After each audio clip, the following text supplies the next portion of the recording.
Mara ghafla mchizi kaingia ndani, anamkuta demu mtupu kabisa. Kabidi ajikanyage, akatoka. Ilikuwaje?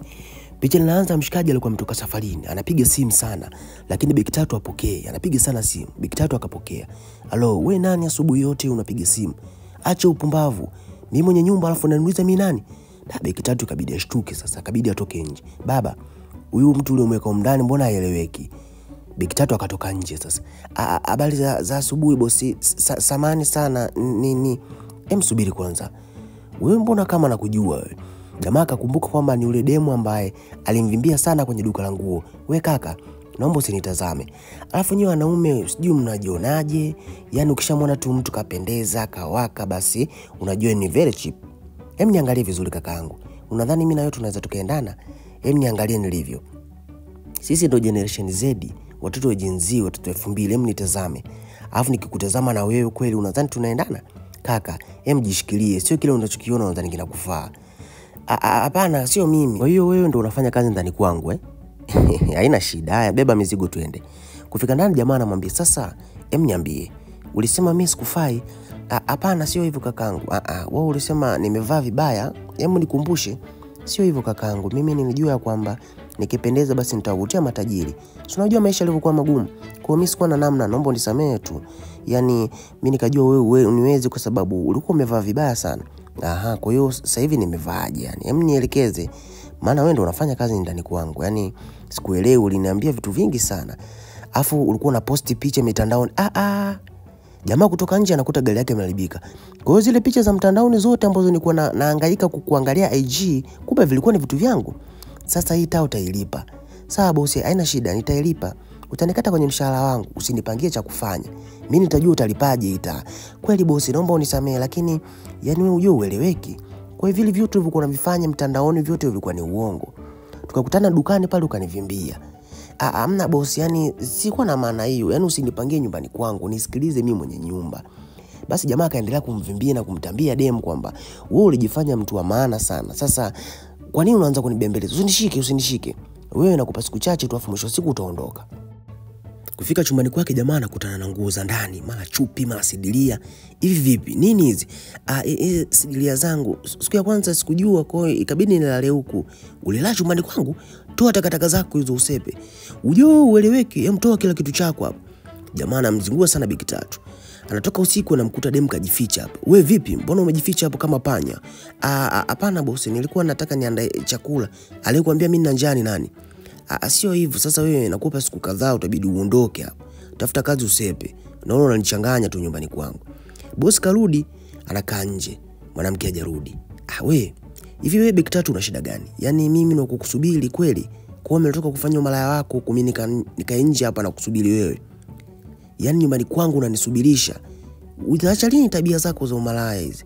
"Sio hivyo bosi, nilikuwa nimetoka kwenda kutafuta kazi.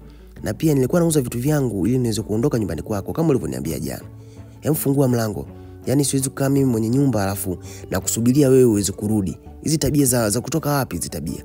Fungua mlango niingie." Baadaye usiku sasa jamaa anamwambia kwamba wewe utabidi uondoke. Nakupa kama wiki 2 tu uondoke nyumbani kwangu. "Hapana, usinifanyie hivi, unajua maisha yangu ni magumu, basi subiri nipate kazi nitaondoka, sina pa kwenda, sieleweki, naomba unisaidie sana kakaangu. Kwa hiyo leo hii ndio unataka nikusaidie. Siku zote za nyuma hizo ulikuwa unaona sio mtu wa maana. Kweli mimi nitafanya chochote, kweli mshahara wote nitapokea. Naomba niamini kakaangu, naomba nibaki hapa, sina pa kwenda." "Sawa. Utafanya kazi hapa lakini kwa masharti. Sasa sijui kama utaweza masharti yangu." "Yako hivi. Utafanya kazi hapa, hautoondoka. Na hii ni kwa sababu tia huruma. Ila sitakulipa mshahara, utakuwa unakula na kulala bure." Bosi, sasa nitaishije? Nahitaji vitu vya kununua pia, mafuta, dawa, mswaki. Nitanunuaje bila pesa? Usinipangie cha kufanya, kila kitu utakipata humu ndani. Kwa hiyo kama vipi nenda kaendelee na kazi, au kama hutaki kakusanya vitu vyako uondoke." "Bosi, lakini sio vizuri. Nakaaje sehemu ambayo silipwi?" "Kwa hiyo bado tutabishana kuhusiana na mambo yanatakiwa kufanya nyumbani kwangu." Kesho yake bosi akiwa anaondoka, beki tatu akamsimamisha. "Samahani sana bosi. Vipi? Mimi nataka nitoke baadaye nikatafute kazi." "Kwa hiyo ndio maana umenisimamisha nishindwe kwenda kwenye mambo yangu sababu unaenda kufanya kazi?" "Ndio." "Haya, katafute kazi." "Sasa bosi, mimi nilikuwa na shida. Kwa sababu mimi nitawahi kurudi, naomba niachie funguo ili niingie ndani nikuachie funguo uingie ndani. Ndiyo, maana mimi nitakuwa kwanza kurudi. Yaani nikuachie funguo nyumbani kwangu ili nikukute ndani. Ndiyo, lakini bosi mimi nimekwambia kwamba mimi nitawahi kurudi kukuzidi wewe. Yaani utawahi kurudi una maana gani? Yaani bosi, yani sasa mimi nitawahi kurudi kabla yako, nitawahi mapema. Tutasubiriana ukiwahi kurudi. Jamaa akasepa. Jioni dem karudi mapema sana, kabidi akae sana nje maana mshikaji hajarudi. Jamaa akarudi. Aha, unaonaje kunisubiria kama wewe jana? Hamna bosi wangu. Ila nilikwambia kwamba nitawahi kurudi. Ndio nisharudi sasa na kufungulia. Aha, kwa umefanya makusudi kama jana? Unanifokea nyumbani kwangu? Hamna, sio kama nakufokea. Aha, sasa ulikuwa unalalamika nini? Wewe unakumbuka mimi jana nimekaa sana hapa na wewe ukuepo Kwa hiyo uone jinsi gani ambavyo inauma. Big Tatu akaongea chini. Unaye kama mtoto. Unasemaje? Hamna bosi, sijazungumza kitu. Kuingia ndani anaulizwa, bosi, nikupikie nini kabla hujaenda kulala? Jamaa anamwambia mimi niko sawa uswazi. Bosi, nisikilize basi. Unaonekana upo safi, umechoka, unahitaji kupata chakula. Daktari umeanza lini?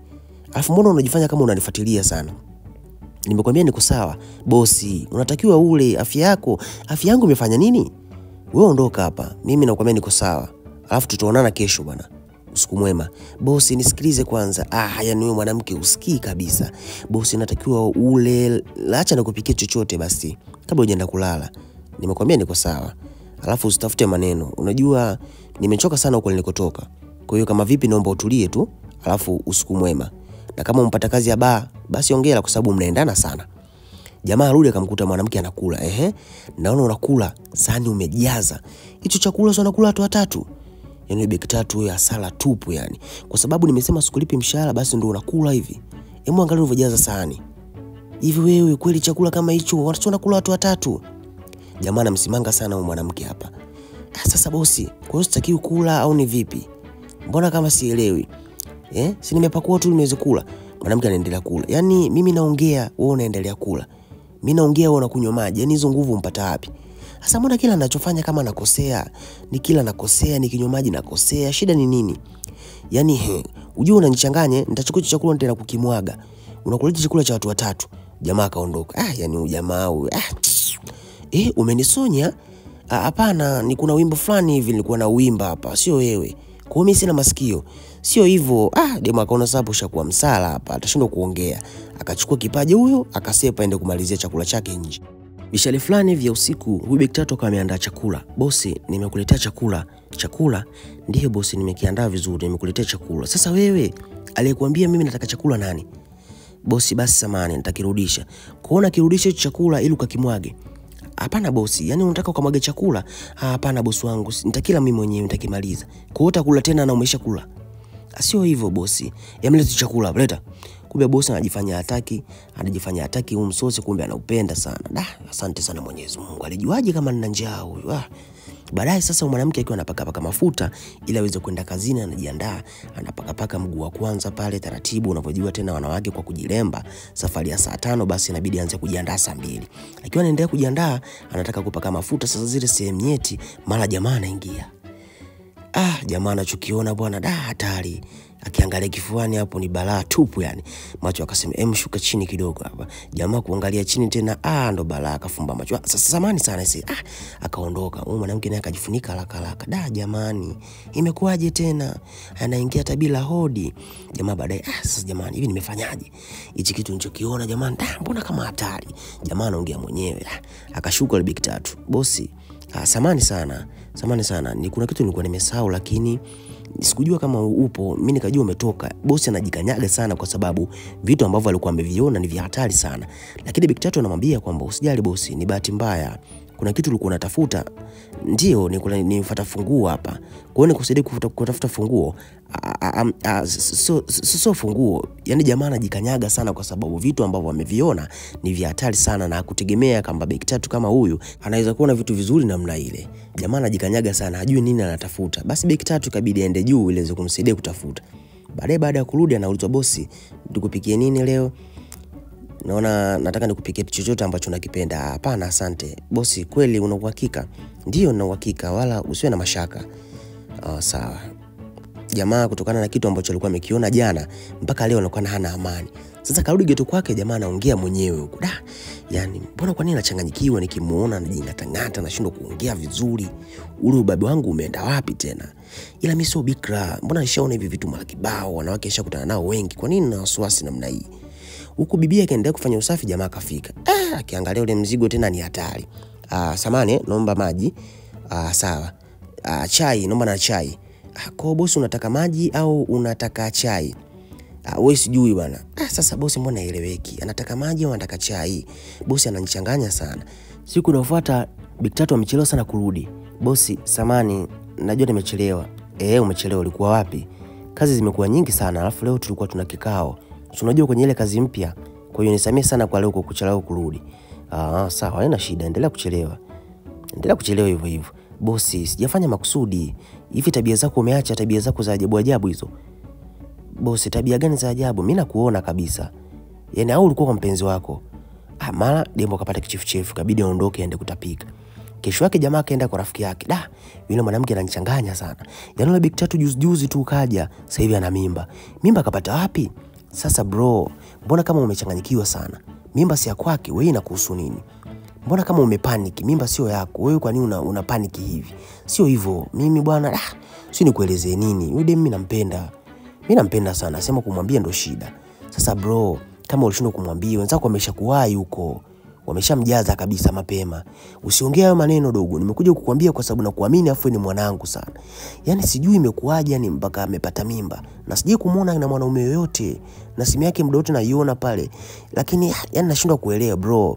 Fanya hivi, mfukuze kwa sababu mimba sio ya kwako. Mfukuze aende akalee pamoja na mzazi mwenzake. Kwa nini unamlea hivyo? Ni mfukuze. Yaani ni muondoe pale. Ndiyo mfukuze. Kesho yake jamaa akamuuliza, kwa hiyo leo nataka niongee na wewe. Hiyo mimba ni ya nani? Nimeangalia kila kitu mtandaoni, dalili zote zinaonyesha kwamba una mimba. Kwa hiyo sisi kama watu wazima nataka uniambie hiyo mimba ni ya nani? Na wewe mshikaji unamjua? Bosi, mimba? Kuwa serious kidogo. Bosi, mimi mimba natoa wapi jamani? Dalili zote zinaonyesha kwamba mimi ni mgonjwa tu. Hapana. Wewe una mimba. Alafu sisi ni watu wazima, niambie tu. Kwa sababu mimi kuna vitu nataka niseme, ila kwa sababu una mimba nimeshashindwa kuzungumza. Naomba uniambie. Una mimba? Na hiyo mimba ni ya nani? Mwenye mimba unamfahamu? Demu kabidi ashangae. Mimba gani tena? Lakini jamaa anasisitizia sana kwamba ana mimba. Niambie tu ukweli kama una mimba ili niweze kujua moja. Dalili zote zinaonyesha kwamba una mimba. Dalili gani? Mbona kama unajifanya mtoto? Demu kabidi ajiangalie. Bosi, mbona mimi sioni tofauti yoyote? Nimekuona unatapika, unafanya nini? Niambie kama una mimba. Mara ghafla huyu Big Tatu akazimia. Jamaa akashtuka.